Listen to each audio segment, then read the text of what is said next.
नमस्कार। आपका अखबार के इस अंक में आपका स्वागत है। मैं हूं प्रदीप सिंह। वैसे तो 2014 के बाद से ही एक परिवर्तन दिखाई दे रहा है, बदलाव दिखाई दे रहा है, लेकिन 5 अगस्त 2024 को जो बांग्लादेश में हुआ, जिस तरह से शेख हसीना का तख्ता पलट हुआ, उसके बाद से जो बदलाव भारत में दिख रहा है, दुनिया में तो बहुत कुछ बदल रहा है, भारत में जो बदलाव दिख रहा है वो मुझे पहली बार देखने को मिल रहा है। बांग्लादेश में जो कुछ हुआ, तख्ता पलट हुआ, उसके बाद हिंदुओं पर जिस तरह से अत्याचार होना शुरू हुआ, उनकी हत्या, महिलाओं के साथ बलात्कार, मंदिरों का तोड़ा जाना, मूर्तियों का तोड़ा जाना, ये सब कुछ होता रहा। और अमेरिका जो अपने को ठेकेदार मानता है, खुद मुख्तार मानता है मानवाधिकार का, वो चुपचाप देखता रहा, क्योंकि उसके ही नुमाइंदे या उसके ही एजेंट ये सब कुछ कर रहे थे। लेकिन अमेरिका से उम्मीद क्यों करना? सवाल ये है कि हम अपनी ओर, अपने अंदर तो पहले झांकें। हम जब तक बटे रहेंगे। बात की शुरुआत की उत्तर प्रदेश के मुख्यमंत्री योगी आदित्यनाथ। उन्होंने कहा कि अगर बटोगे तो कटोगे।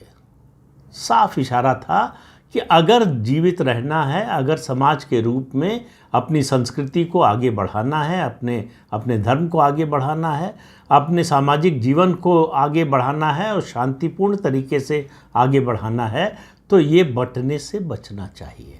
बंटते कैसे हैं हिंदू? जाति में, भाषा के नाम पर, क्षेत्र के नाम पर और छोटी छोटी चीज़ों के नाम। उसके बाद 2 दिन पहले महाराष्ट्र की एक सभा में प्रधानमंत्री नरेंद्र मोदी ने कहा कि अगर हम बटेंगे तो हमको बांटने वाले महफिल सजाएंगे बाद में। वहाँ भी इशारा एकदम बिल्कुल स्पष्ट था, कोई कन्फ्यूजन नहीं। और उसके बाद बयान आया है कल सरसंघ चालक मोहन भागवत जी का। उन्होंने कहा कि अगर सुरक्षित रहना है, ये हिंदुओं का देश है, ये हिंदू राष्ट्र है, हिंदू यहाँ बहुसंख्यक हैं, जो दूसरे पंथ के लोग हैं, दूसरी पूजा पद्धति को मानने वाले लोग हैं, वो बरसों बरस से, सदियों से यहाँ रह रहे हैं, उनका भी ये देश है। लेकिन हिंदुओं को अगर सुरक्षित रहना है तो उनको ये जो बंटवारा है, फिर उन्होंने बात की वही कि जाति और जो है भाषा और क्षेत्र के नाम पर ये जो हमें बंटवारा होता है, बंटते हैं हम, इसको रोकना पड़े। तीनों में से किसी ने किसी पर हमला करने की बात नहीं कही, तीनों ने एक ही बात कही और वो एकता की बात कही। मेरा कहना है कि ये विभाजन जो है वो आर्टिफिशियल है, ये अंदर से नहीं है। सनातन के रूप में हम सब एक ही हैं, एक देश एक संस्कृति के मानने वाले हैं। विविधता जो है इस संस्कृति की पहचान है, उसकी सबसे बड़ी ताकत है, कमजोरी नहीं है। तो तीनों ने जो बात कही, हिंदुओं के लिए बड़ा स्पष्ट संकेत है कि बंटो मत, एक रहो, एकजुट रहो। तुम्हें बांटने की कोशिश होती है और आसानी से बंट जाते हो, और उसका नुकसान सबसे ज़्यादा तुम्हें ही होता है। तुम्हारे भले के नाम पर तुम्हें बांटने की कोशिश की जाती है, तुमको सब बाग दिखाया जाता है कि बटोगे तुमको ये फ़ायदा होगा, और होता उसका उल्टा है, उसका नुकसान होता है। तात्कालिक रूप से कहीं कुछ थोड़ा बहुत फ़ायदा हो जाए अलग बात है, लेकिन दीर्घकाल में नुकसान ही होगा। और नुकसान कोई ऐसा वैसा नहीं होगा, आपके अस्तित्व पर खतरा, आपकी संस्कृति पर खतरा और आपकी सभ्यता पर खतरा, आपके धर्म पर, आपके सनातन धर्म पर खतरा, आपके रीति रिवाजों पर खतरा, आपके तीज त्योहारों पर खतरा। इस खतरे को अगर टालना है, इस खतरे को दूर करना है, इस आशंका के जीवन से बचना है, शांतिपूर्ण तरीके से तीज त्योहार मनाना है, तो एक रहो और कुछ करने की ज़रूरत नहीं। एकता ही वो मूल मंत्र है जो इन सारी बीमारियों की दवा है। तो ये मैं पहली बार देख रहा हूँ कि एक स्वर में इस तरह का संघ परिवार के अंदर से, संघ परिवार जब कह रहा हूँ तो उसमें भाजपा भी शामिल हो जाती है। तो संघ यानी राष्ट्रीय स्वयंसेवक संघ, उत्तर प्रदेश के मुख्यमंत्री और देश के प्रधानमंत्री, तीनों एक ही भाषा लगभग समान शब्दों में बोल रहे हैं। तीनों में कोई, उनकी बातों से आपको लगेगा कि कहीं कोई कन्फ्यूजन नहीं है। आगे का रास्ता बहुत साफ दिखाई दे रहा है कि अगर जीवित रहना है, अगर सरवाइव करना है, तो उसके लिए रास्ता क्या होना चाहिए। और वो रास्ता किसी बंटवारे का नहीं दिखा रहे हैं, वो रास्ता किसी हिंसा का मार्ग नहीं दिखा रहे हैं, और वो रास्ता जो बता रहे हैं उसमें किसी के लिए विद्वेष की भावना नहीं है, किसी के लिए नफरत की भावना नहीं है, हिकारत की भावना नहीं है। दूसरे मजहबों में ये बड़ा स्पष्ट है कि यही एकमात्र सत्य है, इसके अलावा सब झूठ है। जो इसको नहीं मानते उनको जीने का अधिकार नहीं है। सनातन धर्म ऐसा कभी नहीं कहता, इसीलिए हजारों साल से जीवित है। 1000 साल की गुलामी के बाद भी अगर बचा हुआ है, जीवित है, आगे बढ़ रहा है, जीवंत है, तो इसीलिए कि उसके अंदर की ये जो जिजीविषा है, उसके अंदर की ये जो ऊर्जा है, वो उसे बचाए हुए है, वो उसे जीवित रखे हुए, और वही उसे आगे बढ़ा रही है। बहुत स्पष्ट है इन तीनों व्यक्तियों का बयान, और बड़ा सीधा संदेश है हिंदू समाज के लिए। जो कुछ बांग्लादेश में हो रहा है उसका असर धीरे धीरे भारत पर दिखाई पड़ रहा है।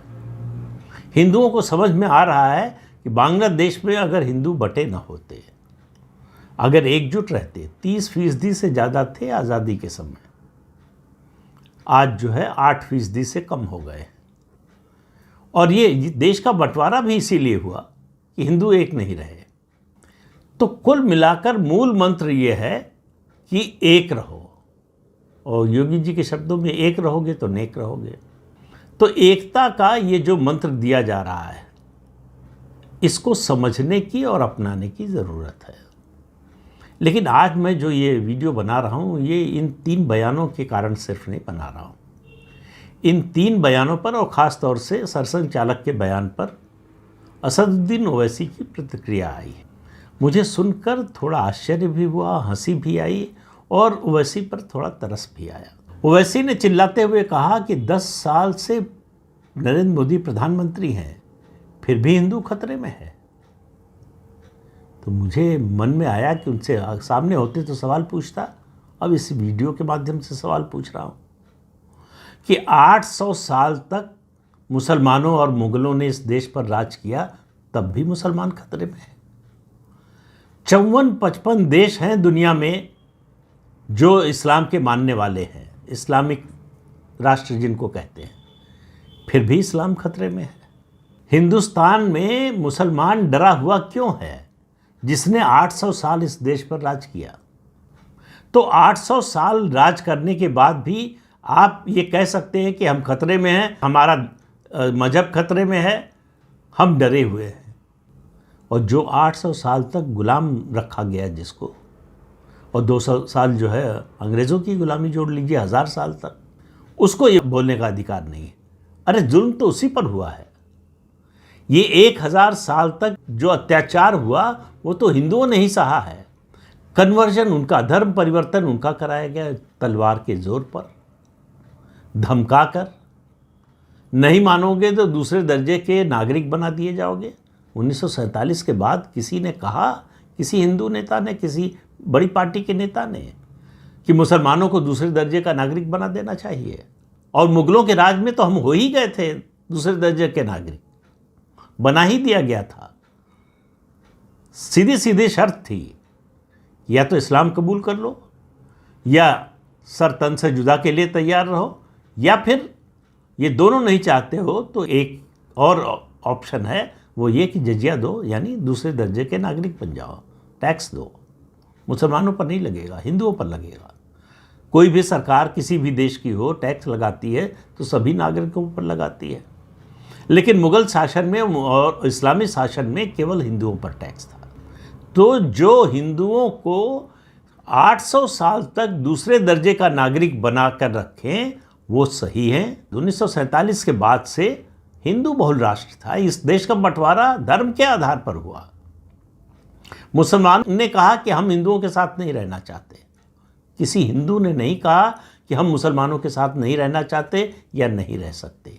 उन्होंने कहा नहीं रहना चाहते, नहीं रह सकते, हम दोनों अलग हैं। इस कारण देश का बंटवारा हुआ, और देश का बंटवारा हुआ उसके बावजूद आबादी का आदान प्रदान नहीं हुआ। गांधी जी के सिर्फ एक बयान के कारण कि जो मुसलमान भारत में रुकना चाहते हैं रुक जाएं। करोड़ों लोग विस्थापित हुए, लाखों हिंदू मारे गए, कत्ल हुआ, उनकी महिलाओं के साथ अत्याचार हुआ, बलात्कार हुआ, बच्चों की हत्या की गई। लाश से पटी हुई ट्रेनें पाकिस्तान से भारत आईं, उसके बावजूद मुसलमानों को यहाँ से भगा दिया जाए। उस समय के माहौल की बात कर रहा हूँ, आज के नहीं। ये नारा नहीं लगा। सबसे ज़्यादा सुरक्षा हिंदुओं से भी, जो हिंदू शरणार्थी बनकर आए, उनसे ज़्यादा सुरक्षा भारत की उस समय की सरकार, जवाहरलाल नेहरू की सरकार ने मुसलमानों को दी। और तब से आज तक मुसलमान खतरे में है, डरा हुआ है। ये डरा हुआ मुसलमान जो है इकट्ठा होकर सर तन से जुदा का नारा लगाता है। ये डरा हुआ मुसलमान हिंदुओं के किसी तीज त्यौहार को नहीं छोड़ता जिसमें पथराव न करे, हमला न करे। तो डरे होने पर तो आप ये कर रहे हैं। जिस दिन आपका ये डर निकल जाएगा फिर क्या करेंगे? तो वैसी साहब को बताना चाहिए कि भाई 800 साल के राज के बाद भी आपका डर क्यों नहीं गया? 800 साल के राज के बाद भी आप भारत में इस्लाम खतरे में है का नारा क्यों लगाते हैं? दुनिया में 55 इस्लामी देश होने के बावजूद आप इस्लाम खतरे में होने का नारा क्यों लगाते हैं? तो देखिए, ये मुद्दा जो है केवल मुसलमान खतरे में है, डरा हुआ है, या इस्लाम खतरे में है, उसका मामला नहीं है। ये मामला, मैं बार बार कहता हूँ, दारुल हर्ब को दारुल इस्लाम बनाने का है। जो विभाजन के बाद भारत में रह गए मुसलमान, उनको अब भी बर्दाश्त नहीं है कि इस देश में हिंदू है और हिंदू बहुसंख्यक है। ये तो और ज़्यादा नाकाबिले बर्दाश्त है। समस्या यहाँ पर है। उनको भारत में जितने सुरक्षित और जितने समृद्ध हैं मुसलमान, दुनिया में किसी देश में नहीं है। इसके बावजूद मुसलमान खतरे में है, मुसलमान डरा हुआ है, इस्लाम खतरे में है, हमारे साथ अन्याय हो रहा है, अत्याचार हो रहा है, ये कानून बना दिया, वो कानून बना दिया। हमारे खिलाफ जिन कानूनों का जिक्र कर रहे हैं, कोई भी उनके खिलाफ नहीं। लेकिन हिंदुओं के खिलाफ जो कानून बनाए, उनके पक्ष में जो कानून बने, उसके बारे में उनके मुंह से कुछ नहीं निकलता। ये प्लेसेस ऑफ वर्शिप एक्ट क्या है? वक्फ एक्ट क्या है? वैसी साहब बताएं, दुनिया के किस इस्लामिक देश में वक्फ का कानून है? कहीं नहीं मिलेगा। तो जो कानून इस्लामी देश में नहीं है, वो गैर इस्लामी देश में क्यों होना चाहिए? इसका कोई जवाब नहीं, जवाब देना भी नहीं चाहते। उनको जवाब से मतलब नहीं है, उनको तथ्यों से मतलब नहीं है, उनको सच्चाई से मतलब नहीं है। उनका उद्देश्य, वो जो ज़ोर ज़ोर से चिल्ला रहे थे, मैंने बयान सुना, फ़िलिस्तीन पर आ गए। कहा फ़िलिस्तीन में जब तक एक भी फ़िलिस्तीनी रहेगा तब तक पत्थर उठाकर बोलेगा अल्लाहू अकबर। ये है समस्या। ये नारा जब तक लगता रहेगा तब तक मुसलमानों के साथ कोई भी कौम, कोई भी बिरादरी, कोई भी मजहब का मानने वाला, किसी भी धर्म का मानने वाला शांति के साथ नहीं रह सकता है। जो कुछ हो रहा है गाज़ा में, लेबनान में, ईरान में, इज़राइल जो कुछ कर रहा है, हो रहा है कहाँ पर? उसका गुस्सा निकाला जा रहा है कहाँ पर? वो कह रहे हैं कि इतने मुसलमान मार दिए इज़राइल ने और भारत सरकार कुछ कर नहीं रही, बोल नहीं रही है, सीज़फायर नहीं करा रही है। युद्ध आपने शुरू किया। 7 अक्टूबर को हमला इज़राइल पर किसने किया? हमास ने किया। तब आप उसके खिलाफ बोले थे क्या? बांग्लादेश में हिंदुओं पर जो अत्याचार हो रहा है उसके खिलाफ आप बोल रहे हैं क्या? तो हिंदुओं पर अत्याचार हो, उनकी हत्या हो, महिलाओं के साथ बलात्कार हो, उनके मंदिर तोड़े जाएं, उनकी मूर्तियां तोड़ी जाएं भगवान की, वो सब ठीक है, वो जायज़ है, वो सामान्य बात है। किसी मुसलमान के बारे में कुछ बोला जाए, ये बर्दाश्त नहीं है। मुसलमान कोई सर तन से जुदा का नारा लगाए, उसके खिलाफ असदुद्दीन ओवैसी की ज़बान से, उनके हलक से एक शब्द नहीं निकलेगा, क्योंकि वो इसको गलत नहीं मानते हैं। ये हमारे आप जैसे बेवकूफ़ लोग हैं जिनको लगता है कि वो गलत मानते हैं, इसका समर्थन नहीं करते हैं। वो दरअसल इसी का समर्थन करते हैं, इसी को सही मानते हैं। ये बात जब तक समझ में नहीं आएगी तब तक क्या नहीं होगा? एकता नहीं होगी। एकता से बड़ी कोई ताकत नहीं होती है। वरना हम एक रहे होते तो आप कल्पना कीजिए, ये जितने आक्रमणकारी आए, कोई 5,000, कोई 7,000, कोई 10,000 घुड़सवार लेकर आया था और करोड़ों के इस देश पर उन्होंने राज किया 800 साल तक। तो ये बंटने का ये नतीजा था। लेकिन अब भी बात समझ में आ जाए तो बड़ी बात है। और मैं बार बार कह रहा हूं, जितने लोग ये बात कर रहे हैं उनमें से कोई एक शब्द भी ऐसा नहीं कह रहा है कि फलां पर हमला करो या फलां को दूसरे दर्जे का नागरिक बना दो या उसको जो है उसको बेदखल कर दो यहाँ से। सब जो कह रहे हैं कि आप एक रहिए।